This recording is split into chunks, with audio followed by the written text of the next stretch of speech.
Good afternoon. My name is Sinan and I will be presenting the country profile of Armenia in the context of human trafficking. Armenia can be classified as primarily a source and, to a lesser extent, transit and destination country. Source country refers to where the victims of trafficking are obtained from. Most Armenians are trafficked for sexual exploitation to the UAE, Turkey, Russia, Greece, and other European countries. Labor trafficking to Russia is also a growing concern. As we learn in our lectures, labor trafficking can go unnoticed or completely normalized, as was the case in the TED Talk with Lisa Christine. In 2016, the government was only able to identify 22 victims of trafficking. Push factors refers to those factors that drive people out of their country. Despite having a 99.8% literacy rate, 27% of the Armenian population lives below the poverty line. Armenia has also been plagued by financial and political instability over the last 2 decades.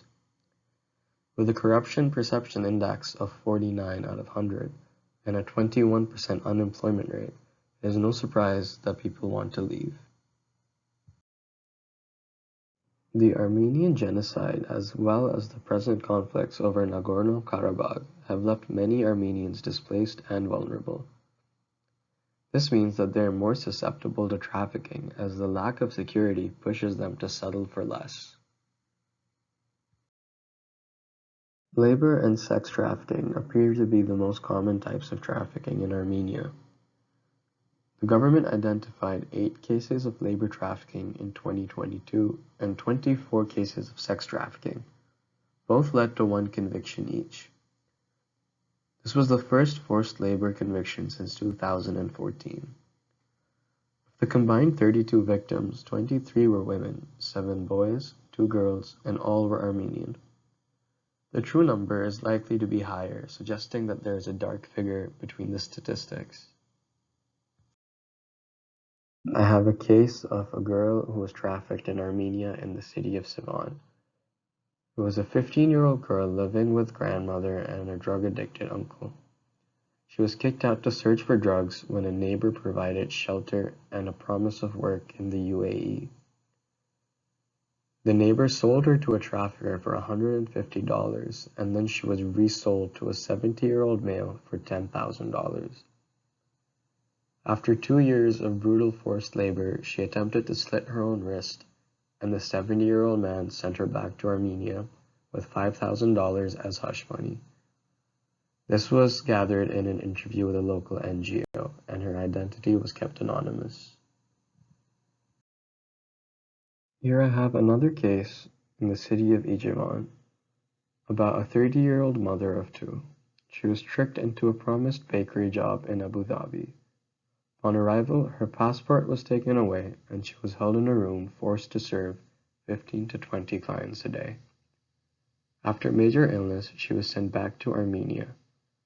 Out of shame of her dark secret, she did not press charges. In our class, we learned that the confiscation of passports is the most commonly used tactic in order to suppress the victims of trafficking.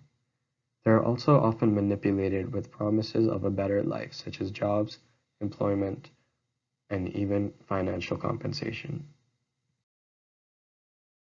The Palermo Protocol is a protocol to prevent, suppress, and punish trafficking in persons, especially women and children. Armenia became a signatory to the Palermo Protocol in 2001. However, they ratified it in 2003. Until recently, Armenia was a Tier 3 country. Significant efforts to combat trafficking upgraded it to a Tier 2 country. Being a Tier 2 country implies that Armenia is not fully meeting the minimum standards of the TVPA, but it is making significant efforts to reach there. This also means that other countries are more likely to cooperate with Armenia, as most Tier 3 countries face sanctions in trade. Armenian legislation implemented Articles 132 and 132-2 into the Criminal Code. These articles criminalize sex and labor trafficking. Both of them have a penalty of 5 to 8 years. The Armenian police has also created and maintained an anti-trafficking unit, which leads investigations and catches traffickers.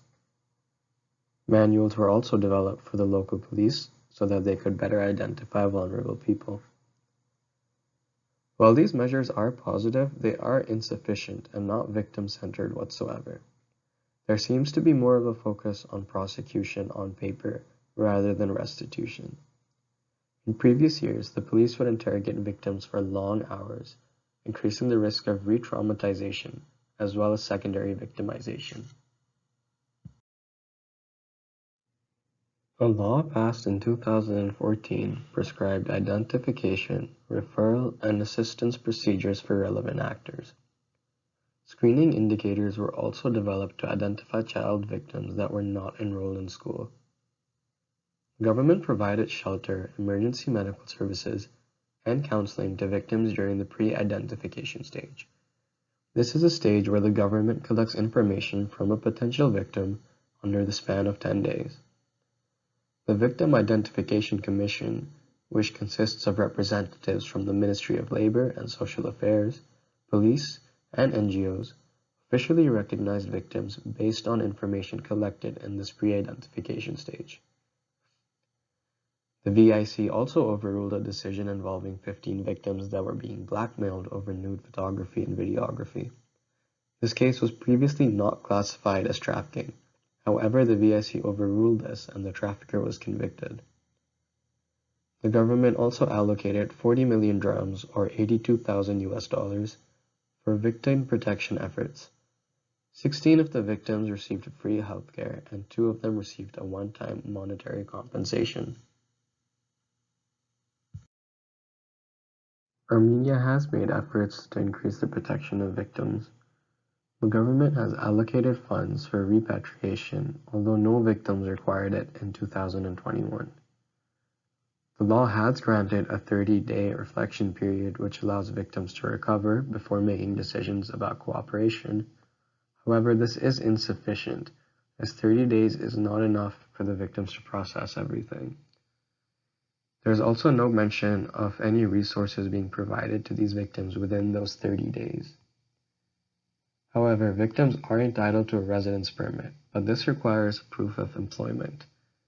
And I'm unsure how a victim that has been displaced will provide formal proof of employment. Armenian victims of trafficking are also reluctant to provide assistance in prosecutions due to confidentiality issues. This comes in the form of fear from traffickers and stigma from one's community and family. Re-traumatization is also common, as victims are asked to testify in front of their traffickers. There is also a lack of witness protection programs. Most victims are not even permitted to file civil suits.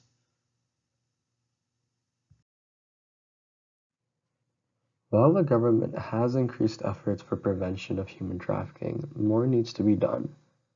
With a greater increase on prevention, less resources would be spent on prosecution and protection.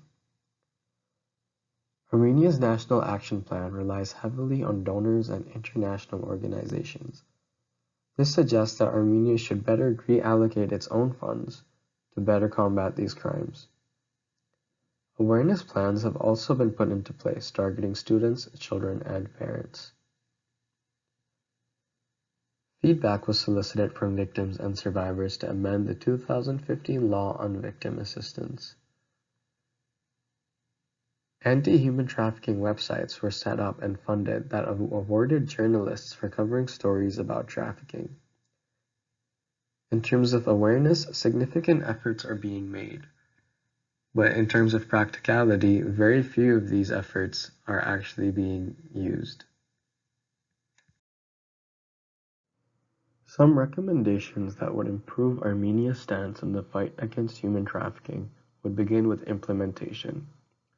Actively investigating and prosecuting traffickers under Articles 132 and 132-2 would be a great start. These articles criminalize sex and labor trafficking with a penalty of 5 to 8 years. The punishment for these crimes could also be increased to act as a deterrent. Conducting regular inspections for non-legal employers. Many employers pay their employees under the table, making them far easier to exploit as they are undocumented. Having unannounced visits might be a first step in identifying such employers. Training investigators and prosecutors on trafficking procedures would also help keep victims safe while prosecuting traffickers in an efficient manner. Establishing childcare institutions for children in labor or domestic servitude will go a long way in protection of the youth population. Most victims of child trafficking do not know where to go even when they are freed. Improving reintegration services for victims would be ideal, as recovery is always the next step. Helping victims with housing, psychological counseling, as well as employment to get back on their feet can set them up for a brighter future.